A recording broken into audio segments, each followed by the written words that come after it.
की 3 पत्नियां थी, लेकिन कोई संतान नहीं था, कोई भी संतान नहीं थी। महाराज एक बार राजा दशरथ को सबसे ज्यादा दुख कब हुआ? सबसे ज्यादा दुख एक ही बार हुआ। कब? एक बार महाराज शिकार खेलने के लिए गए तो एक हिरन का पीछा कर रहे थे, तो हिरन भागता जा रहा है, पीछे से महाराज जा रहे, आगे जाके हिरन खड़ा हो गया। बोले राजन तुम हमें नहीं मार सकते। बोले क्यों? बोले तुम्हें नहीं पता है हमें वरदान मिला है कि जिन राजा के सुत ना होई तिनसे मेरा मरण ना होई। जिस राजा के पुत्र नहीं होता है वो हमें नहीं मार सकता। तो महाराज उसी समय राजा दशरथ को दुख हुआ। एक बार दशरथ मनवाई और भय गिलान मोरे सुतनाई। महाराज दशरथ को उसी दिन एहसास हुआ कि पुत्र ना होने का क्या कारण होता है। लौटकर आए, बैठे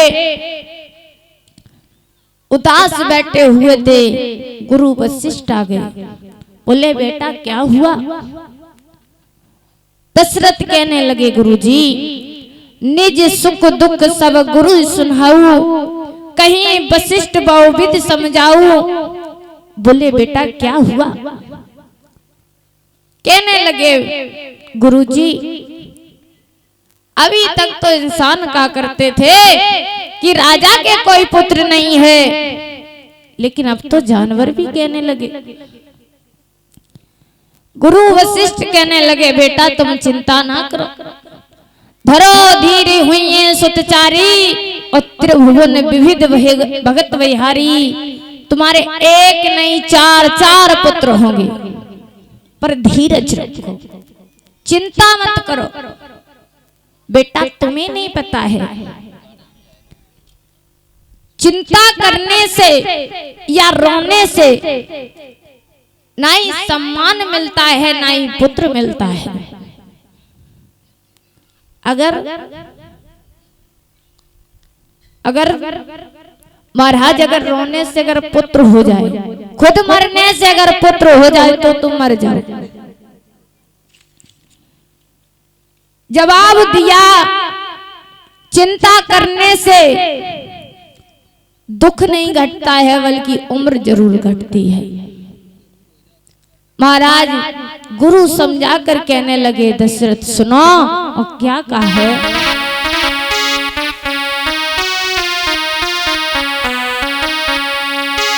कि ये चिंता बड़ी चिता से नरी को जीव बनाती है।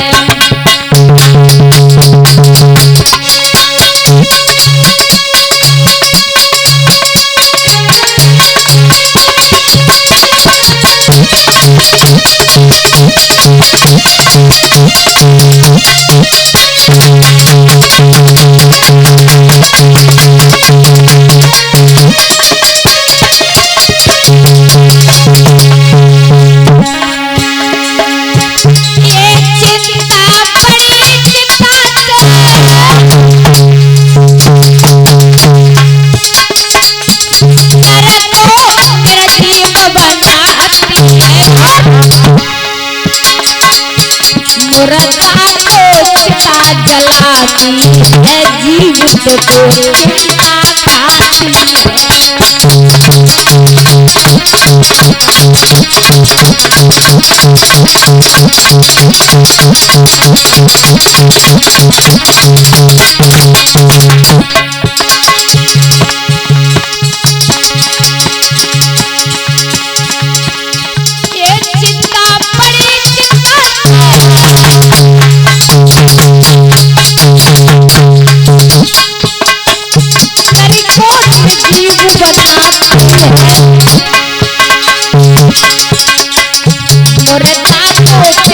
जलाती है, जीवित को चिंता खाती है।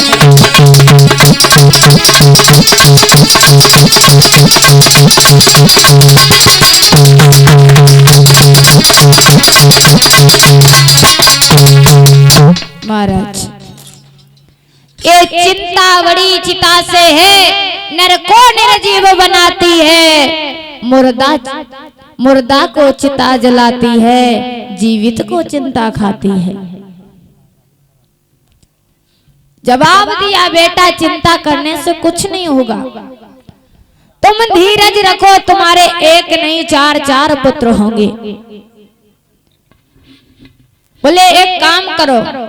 दशरथ कहने लगे बताइए। बोले तुम अपने घर में पुत्र में एक यज्ञ करवाओ। महाराज दशरथ ने पुत्र में एक यज्ञ करवाया, सिंह ऋषि को बुलाया। महाराज अग्निदेव प्रकट हुए तो अग्निदेव ने एक खीर का भरा हुआ पात्र दिया और कहा कि जाओ अपनी तीनों रानियों को दे देना, इससे पुत्र पैदा हो जाएगा। महाराज जैसे वो पात्र दिया, दशरथ लेके गए तो गोस्वामी तुलसीदास जी चौपाई में लिखते हैं कि अर्ध भाग कौशल्य दीना और उभय भाग आधा कर दीना। आधा भाग कौशल्य दे दिया और आधे में से आधा आधा केकई और सुमित्रा को कर दिया, रख दिया। हुआ ऐसा कि महाराज सुमित्रा का जो पात्र रखा था तो उसे एक चील उठा के ले गई, उसे एक चील उठा ले गई। इसे ना धो के जब तैयार हुई रानी तो सबने कहा कि ऐसा करो अपना अपना प्रसाद खा लो। तो सुमित्रा कहने लगी दीदी तुम खा लो, हमारा तो पता नहीं कहाँ गुम हो गया। अब जब कौशल्या को पता चला कि सुमित्रा का पात्र खो गया तो कौशल्या ने सोचा कि हम बड़े हैं, अगर हमने खा लिया हमारे पुत्र हो जाएगा, ये बांझ रह जाएगी। तो अपने में से आधा भाग सुमित्रा को दे दिया। कौशल्या ने अपना आधा भाग सुमित्रा को दे दिया। केकई को जब पता चला कि सुमित्रा का दोना खो गया तो उसने भी अपने में से आधा उसे दे दिया। तो तभी सुमित्रा ने जवाब दिया था कि बहन जो तुम्हारे प्रसाद से पुत्र होगा वो तुम्हारे बेटा की सेवा में लगा देंगे, और जो तुम्हारे प्रसाद से जो पुत्र होगा वो तुम्हारे बेटा की सेवा में लगा देंगे। तभी देखा होगा कि राम और लक्ष्मण साथ में रहते थे और भरत शत्रुघ्न एक साथ रहते थे। इधर प्रमाण ये मिलता है कि वो दोना जो लेकर के चील गई थी तो किसी कारण से उसका मुंह खुल गया। उधर मैया अंजनी भोले बाबा की पूजा कर रही थी तो वो दोना जाकर के अंजनी की गोद में गिरा तो अंजनी मैया ने उसे भोले बाबा का प्रसाद समझ के खा लिया। उसी प्रसाद से महाराज हनुमान का जन्म हुआ। तभी कहते हैं कि शंकर सुमन केसरी नंदन, यानी हनुमान जी को भोले बाबा का पुत्र बताया जाता है। और केसरी नाम का जो बानर था उसकी परछाई पड़ी थी। इधर महाराज जब तीनों रानियां ने वो प्रसाद खाया, धीरे धीरे जब 9 मास हुए तो 9 मास के बाद में मैया प्रभु आने वाले थे, चतुर्भुजी रूप में आए। बोले मैया हम लीला करने आ रहे हैं। तो बताया जाता है कि भगवान ने कब अवतार लिया था। तो चौपाई में लिखा है कि 9वीं तिथि मधुमास पुनीता शुक्ल पक्ष हरि प्रीत प्रीता, यानी 9वीं तिथि अब कौन सी नौमी? चैत का महीना था, एक महीने में 2 नौमी पड़ती है मैया, एक शुक्ल पक्ष की और एक कृष्ण पक्ष की। तो बताया गया है कि भगवान राम शुक्ल पक्ष की नौमी के दिन आए थे। दादा दिन मंगलवार था। अब घड़ी का टाइम तो नहीं अनुमान लगा पाए, लेकिन तुलसीदास जी ने अनुमान लगाया था। मध्य दिवस अति शीत न घामा और पावन काल लोक विश्रामा। मध्य दिवस यानी दिन के बीच में। मध्य क्या होता? बीच में। तो दिन के 12 बजे। कब? दिन के 12 बजे अनुमान लगाया था कि भगवान राम का अवतार दिन के 12 बजे हुआ था और भगवान कन्हैया का अवतार रात के 12 बजे। और गांव में लोग वाक कहते हैं कि आयरन की बुद्धि 12 बजे खुला है, कहते हैं।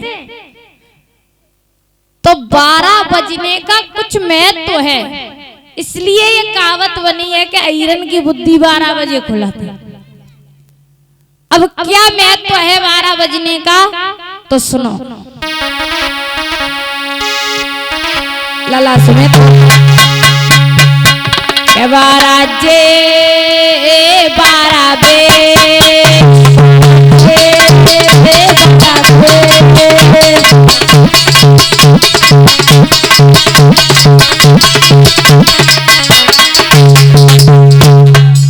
दादा कौन से 12 जे यानी दिन के 12 और 12 बे रात के 12।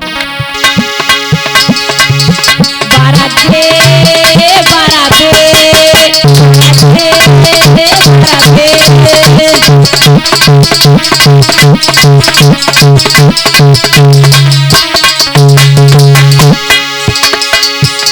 अरे रामचंद्र का जन्म हुआ था बजे थे दिन के 12।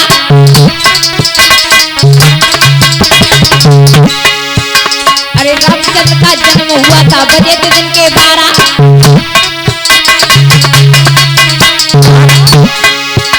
अरे श्री कृष्ण का जन्म हुआ था बजे रात के 12। 12 जे 12 बे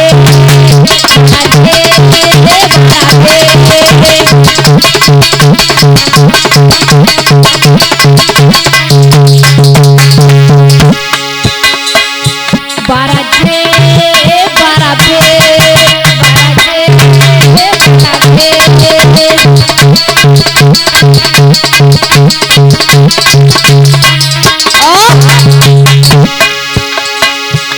अरे अर्जुन ने मछली को भेदा बजे थे दिन के 12।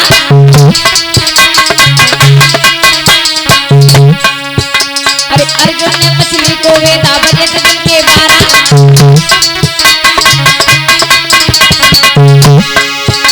अरे श्री कृष्ण की बजी बसुरिया बजे रात के 12। 12 जे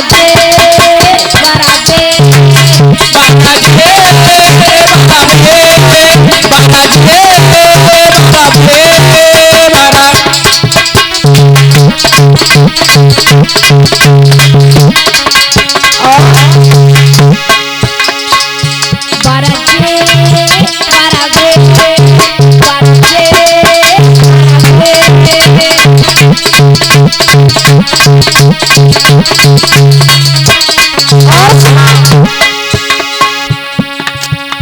अरे खोल पत्र आ जाई देखो राशि होती 12।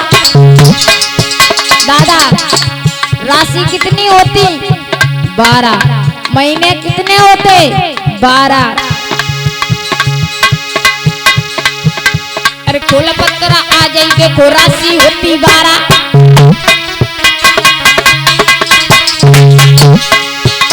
अरे अपनी अपनी घड़ी में देखो घंटा होता 12 जे 12 बे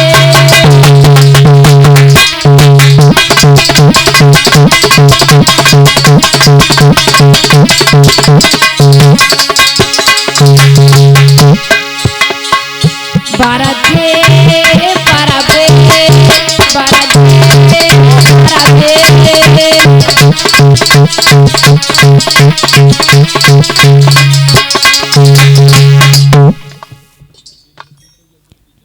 तो अनुमान लगाया कि भगवान का जन्म 12 बजे हुआ था। अब भगवान राम जो थे वो कौन